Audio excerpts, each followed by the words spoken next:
Okay. So good evening, guys. My name is James from Varsity Unlimited Tutors. We are an academic company that specializes in offering tutorials and research assistance to students in various sectors. So what we are going to do for today is we saw that you guys need some assistance with some of your assignments, and we are offering an opportunity to just go through your assignments with you, where we highlight specific areas that you need to attend to, specific knowledge that you need to include, how do you handle your referencing, how do you handle your work, and etc., so that you can find a way of improving your pass marks for the what? For the assignments. So what we're going to do is we're going to go through each assignment throughout the whole semester until we finish them. So I know you guys have got 8 assignments, and as highlighted earlier, the price is 350 Rand for each assignment that you need assistance with. You don't need to join all the classes. You can just join the specific assignments that you are having trouble with, or specific assignments that you need assistance with. So I will always be highlighting in the group when we are doing classes for a specific assignment, so that if you're interested in that specific assignment, you can join in with us. Then I will also post in the group my details, the banking details, and the specific dates for the first assignment that we're going to do, so that those of you that want us to continue with introduction to risk management can join through the classes. The purpose of today's class is to just introduce the format in which the lessons will take place, and also introduce you to the tutor who is going to be assisting you. So in terms of the format, like I said, we are going to be focusing on the what? On the assignments. Then in terms of your tutor, his name is Koshen Budzi. He has studied investment in risk management. That's his specialty. He's got a master's in that area. So I'm sure he has more than enough knowledge to assist you guys. Even if he doesn't have anything, he will also research prior to all of the lectures, so that you guys can get what? Can get some input. Then to make sure that everything works well, we always recommend you to interact with your lecture, ask questions, request certain information, and etc., so that at least you can benefit fully from the lecture. If we cannot attend to your questions within the lecture, we'll always go and do extra research, and then come and present the answers in the next lecture. That is, if for whatever reason we might not be able to answer you in that specific lecture. Mr. Koshen? Yes. Wonderful. So guys, I'm going to disappear into the background. I will see you when the lecture is done at 8. It's just for 1 hour today. But I hope you have a pleasant time with Mr. Koshen. Good evening, everyone. My name is Mr. Koshen, as you have been introduced by James. I'm going to take you for risk management lectures. Where's the volume? Sorry, are you hearing me?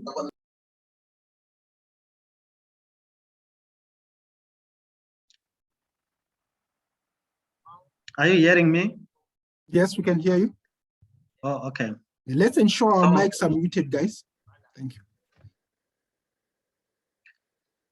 Okay, so I'm going to take you through the risk management lectures to guide you, to give you guidance to the assignment writing and how do we respond to the assignments. So today we are starting with the introduction to risk management. So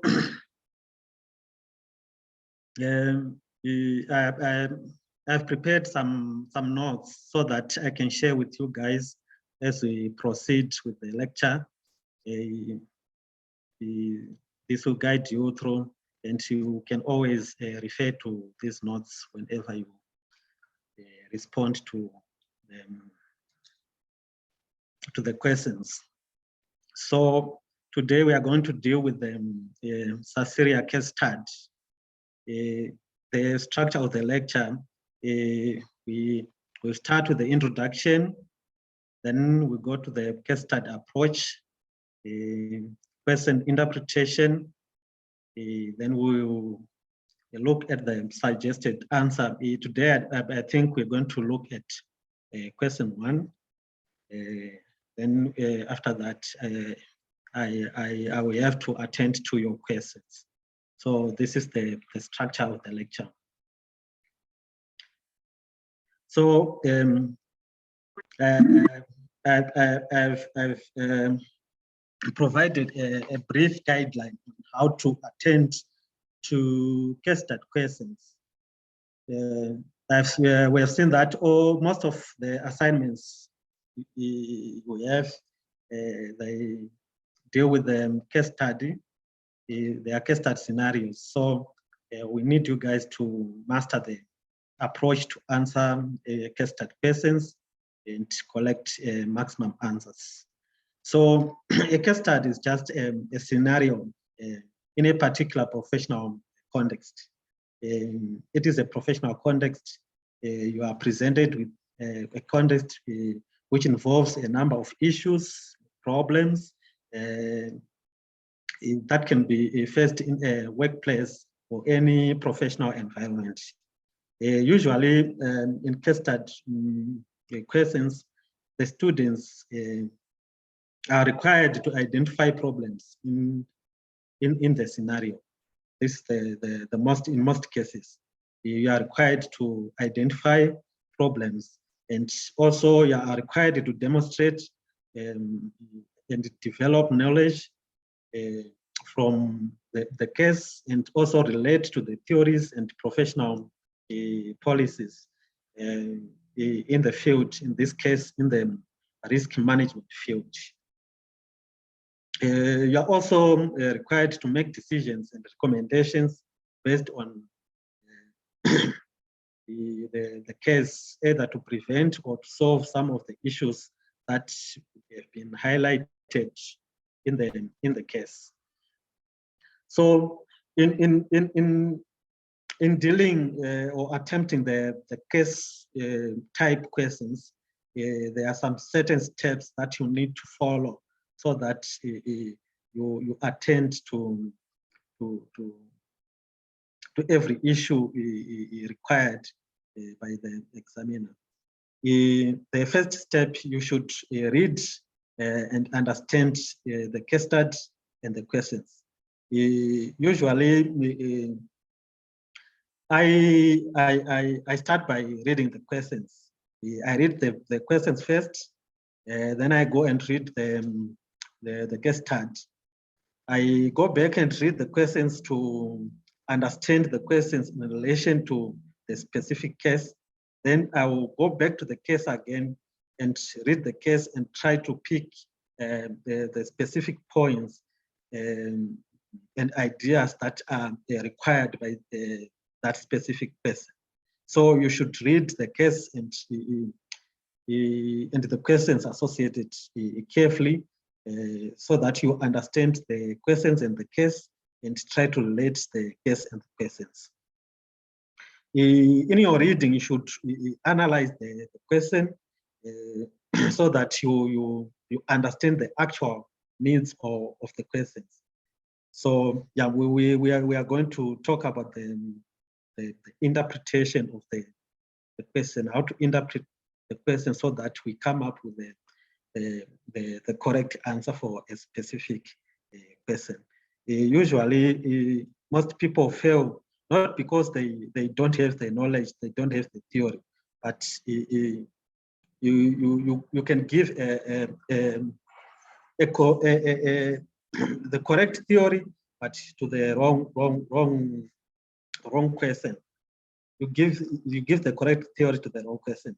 So you need to understand the question and what is needed and required by the question before you try to attempt it. So we'll look at the question interpretation. It is the most important step in answering every question, not only the case study question, but every question you need to understand the question first. Step 2, you need to identify the issues in the case study. This you can achieve by, I've put about four points that you need to look at in trying to understand deeply the case, the issues are surrounding the case. So, for example, you need to ask the questions like what actions were taken in the case, were these actions most appropriate and why? Were there any consequences of the actions taken? Was anything omitted or not considered in the case? Were actions or procedures in the line with existing with the code of practice or policy or theories around the subject? These questions will help you to deeply understand the background of the scenario in the case. So the next step, step 3, you need to link now the theory to the practice. You should use your knowledge of the subject, the theories, the professional documents, professional conducts, the behavior, every theory, every knowledge that you have surrounding the field, you should link it to the case. Usually on case study questions, you should be open-minded and you should be broad-minded enough to apply every other theory that even from other disciplines, you should link and apply it to the case, because remember, these are real life situations and scenarios. So there's no way in real life that you say, oh, in this case, I'm applying accounting principles. In this case, I'm applying risk principles. The approach is holistic. So you need to view the whole scenario in a broader sense, in a holistic approach. So the step 4 is the planning of the answer. You need to plan your answer. You need to, using the questions highlighted in step 3 that I have talked about. You need to plan your answer and to plan on how long my answer should be, and what paragraph, and so forth. Usually, the questions usually they are in a logical order.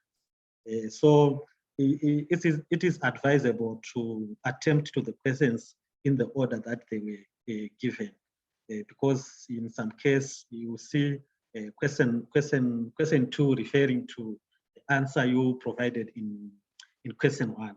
So in most cases, you need to answer the questions in the order that they are given.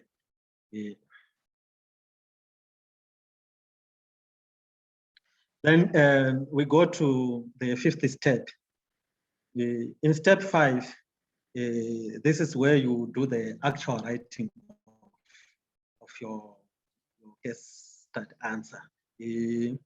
Usually, the answers should be structured. The answer should be structured in such a way that there's an order. You need an introduction. The introduction, that's where you talk about the brief background of the topic, the given topic, and also you need to discuss how you are going to tackle the question and introduce the points in introduction. Then there's a board.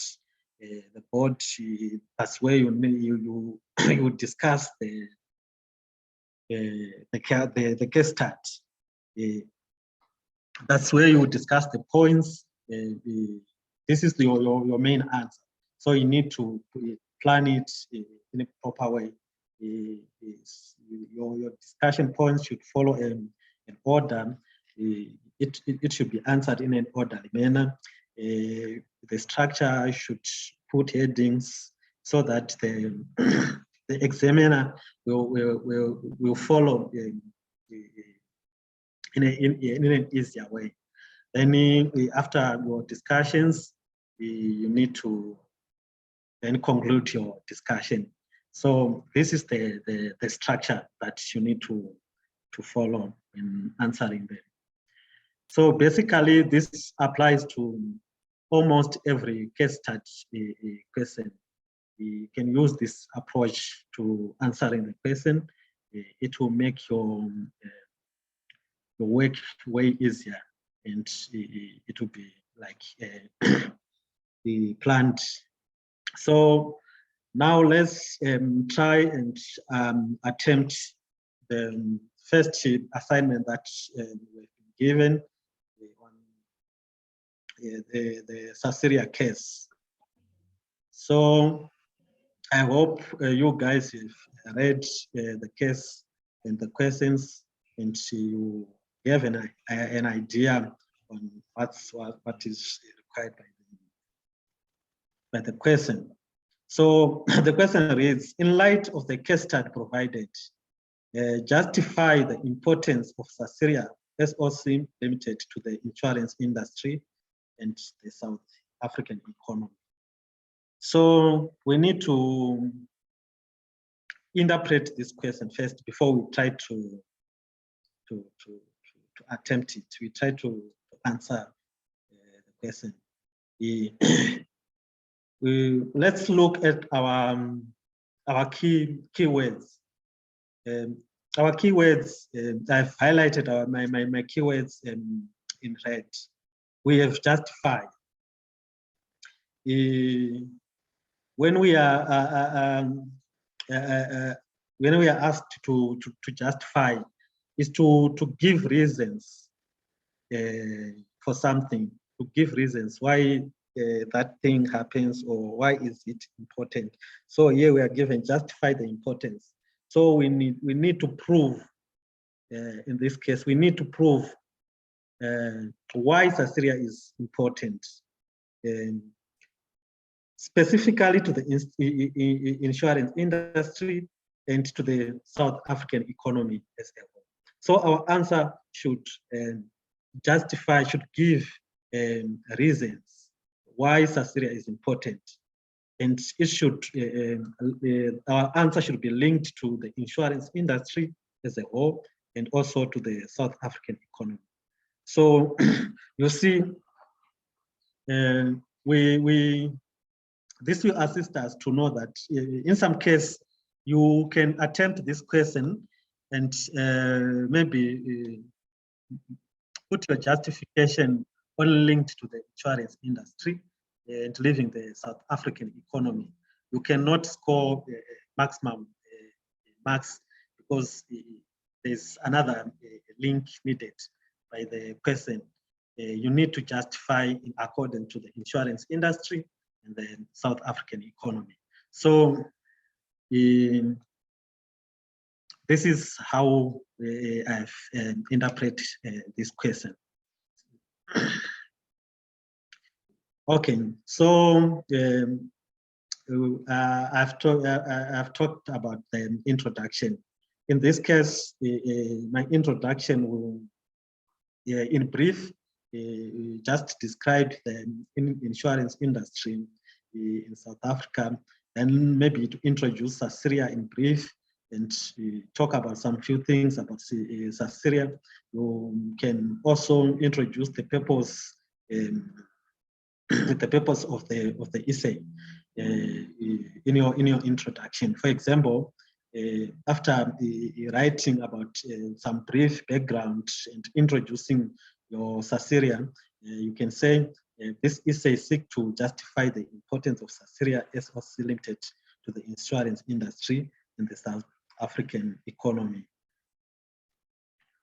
So by introducing this, the needs of the question, this will help you to not to leave some aspects of the question.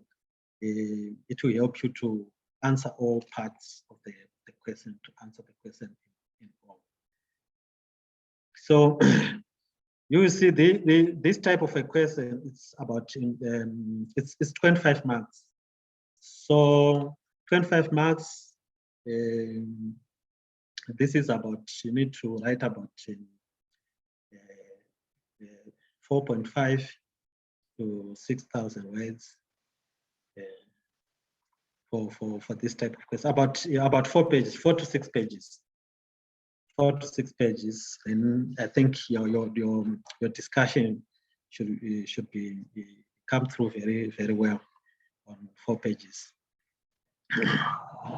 So we now go to the board, the board of the question. In our Sasiria case, you need to discuss in detail now, so that we have a clear understanding of who is Sasiria, where does it come from, what is its mandate. So you need to understand the company. In your preparation for answering this question, you need to do a lot of research, both research on the company and also research around the theory and policies, guidelines, the theory around the topic and Sasiria. So you need to write about the brief history of Sasiria. When was it started? What was its mandate? You can also discuss about the scope of the cover. What does it cover? In this case, it covers the material damage, money and cash cover, good in transit, motor cover, business interruption cover, construction risk cover. This will help us.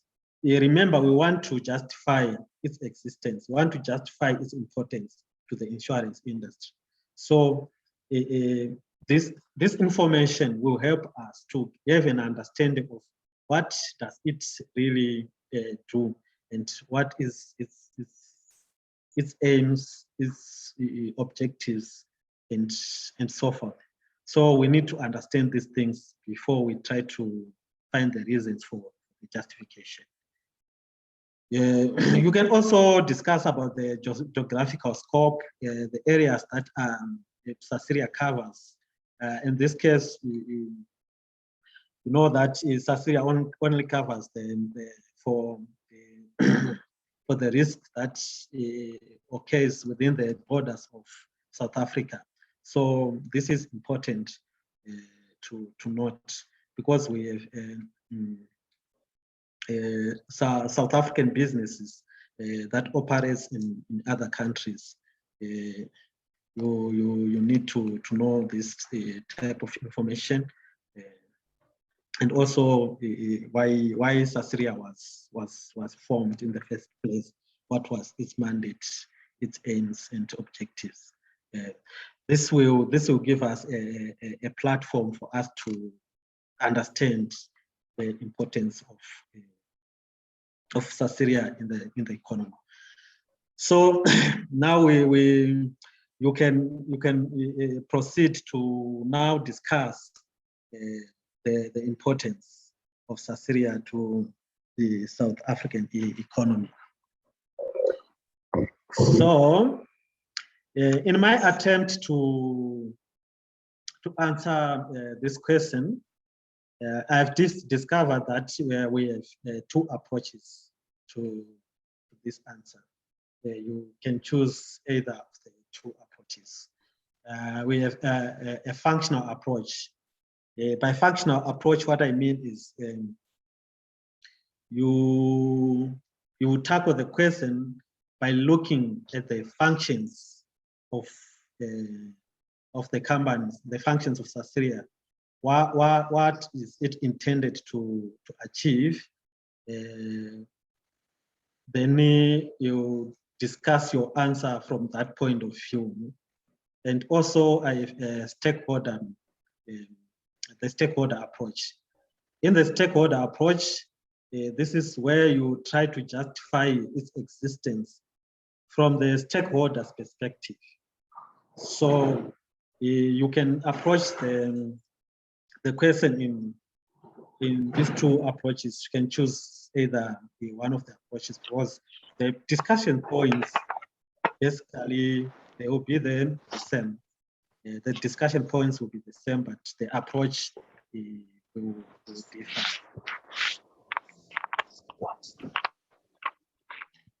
Okay, under stakeholder approach, this is where you look at the, like I've said, the stakeholders of the company. So under this approach, you look at the stakeholders. You have your employees, you have your community, you have your government, and you have your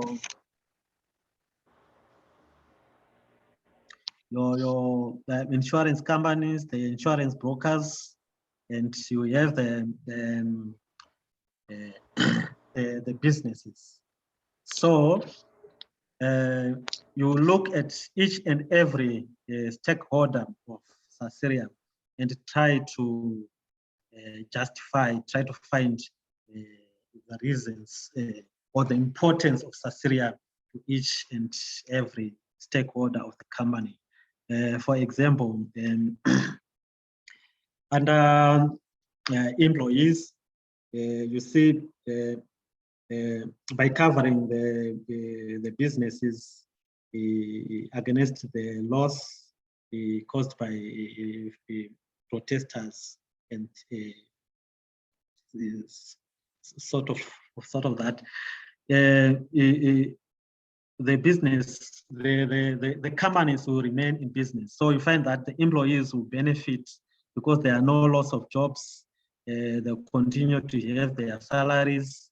Besides, Sasria as a company, it generates employment because it is also an employer. Besides saving other companies from falling,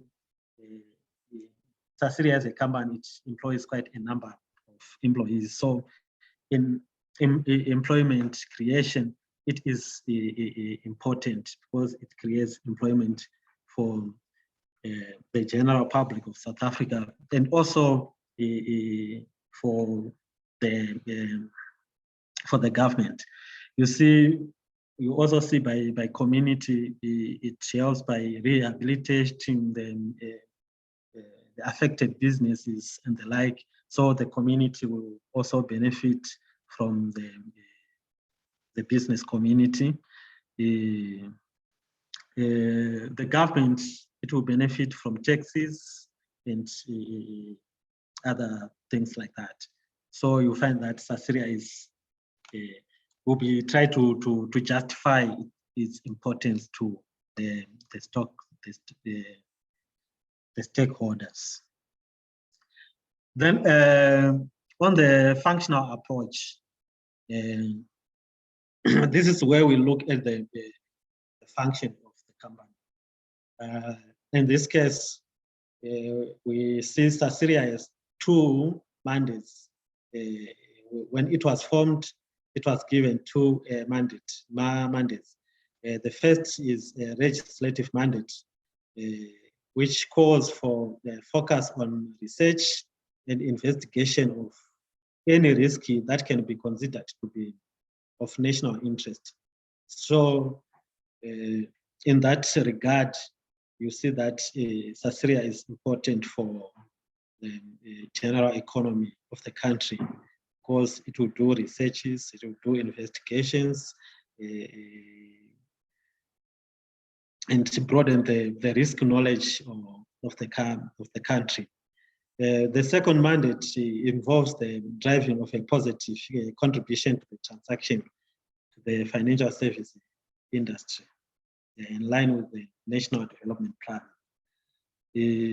So you see that in trying to fulfill all the two mandates, we will derive the justification of its importance to both the insurance industry and also to the economy of the country. So when I attempted this question, I used the functional approach. So I'm going to run down through some few points that I've noted and discovered that justifies the importance of Sasiria to the insurance industry and also to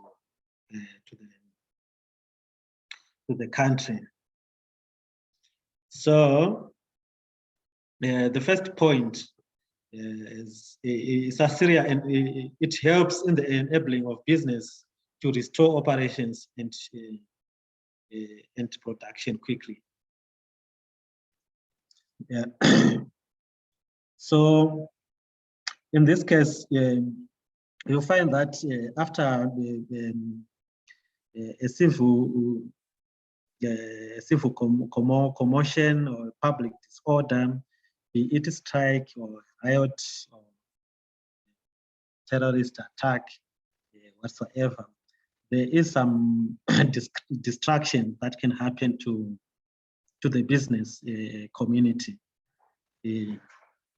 So that distraction sometimes it is difficult for the business owner to restore the operations in a short space of time because of the magnitude of the cost, the magnitude of the distraction. So if the business was insured against such risk, you find that Sasiria will help to restore that business structure in a short space of time, and this will enable the business to operate and to product to come back into production in a short space of time, and this will also help to the other stakeholders of the business, be it suppliers, the customers.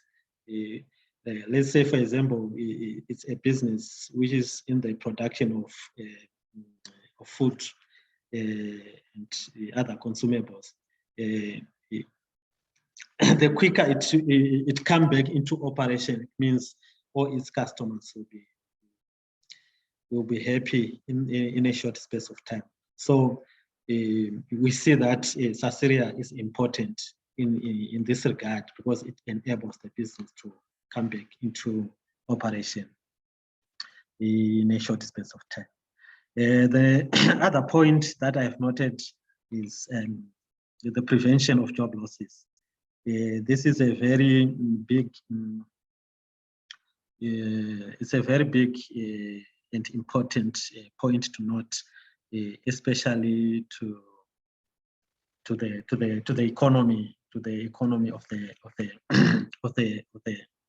of the country. Employment creation is one of the major issues that the government and officials they want to create employment for its employees. So you'll see that in the case of protests and violent distractions, you see that there are a lot of job losses that will take place. For instance, let's look at the recent protest which took place in the whole country. It started in KwaZulu-Natal in July last year. We have seen that a number of businesses were destroyed, were affected, and a number of people were left jobless. So in this case, Sasiria will come and try to resuscitate the companies, the affected businesses, and try to rebuild the businesses so that every employee, every affected employee will go back to work. So in this case, in this regard, you'll see that Sasiria is important because it will prevent the job losses. Imagine if maybe a company affected was employing 2,000 employees, and in the case where there is no cover, you see it will take time for the company to come back into business. Sometimes some business will fail for good, failing to come back into business. That will mean job losses to employees. So as a country, Sasria is important in this regard because it will prevent the loss of jobs from its citizens by bringing back the company and saving the company affected by protests and related risks. Another point to which I have noted is the maintaining of livelihoods and the restoring of pride and dignity. This point relates to the society and the community and the livelihoods of the general people.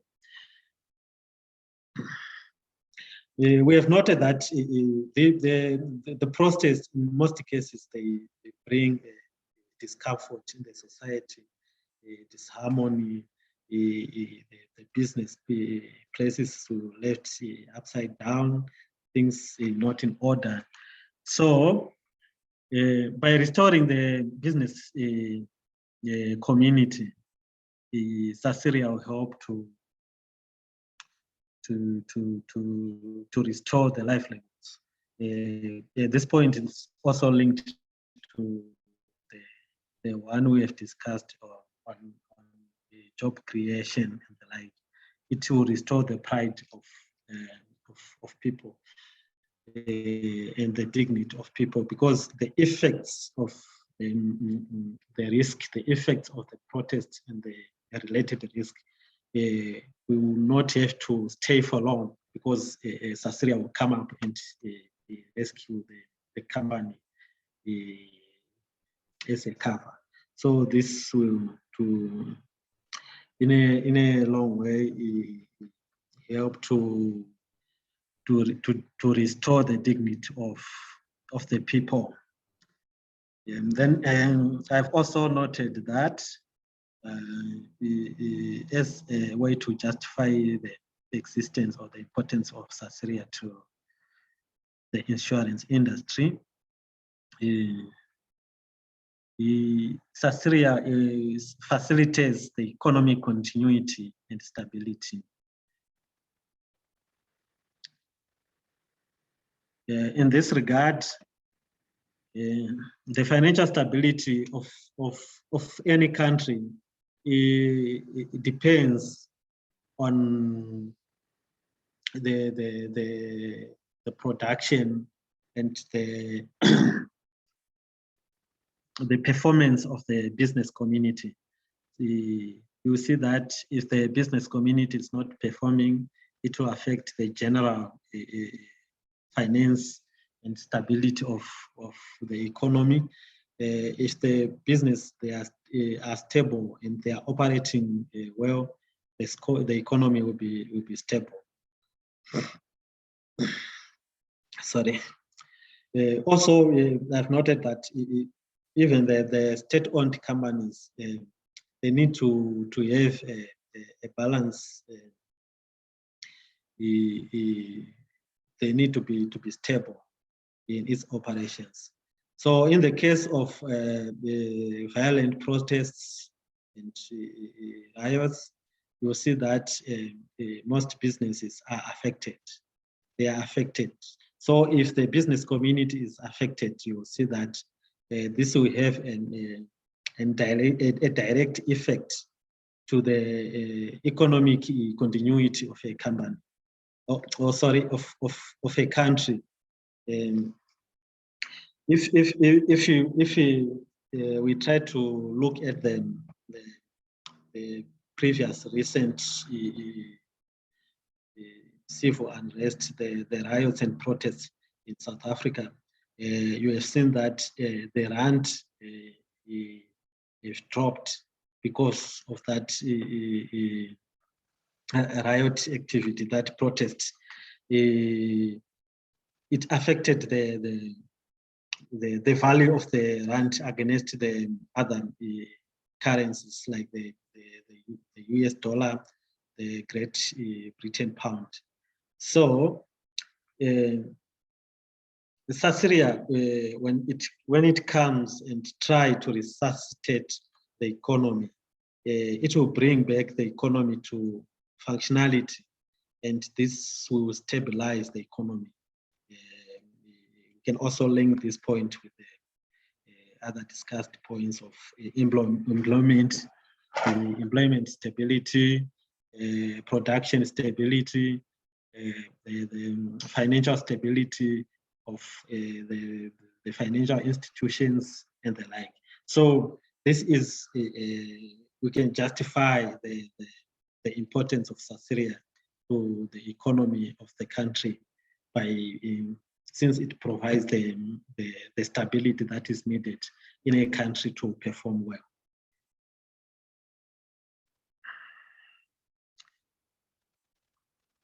Another point that I've noted which justifies the importance of Sasria is the transformation of the financial service industry in line with the National Development Plan. You see that we have a national development plan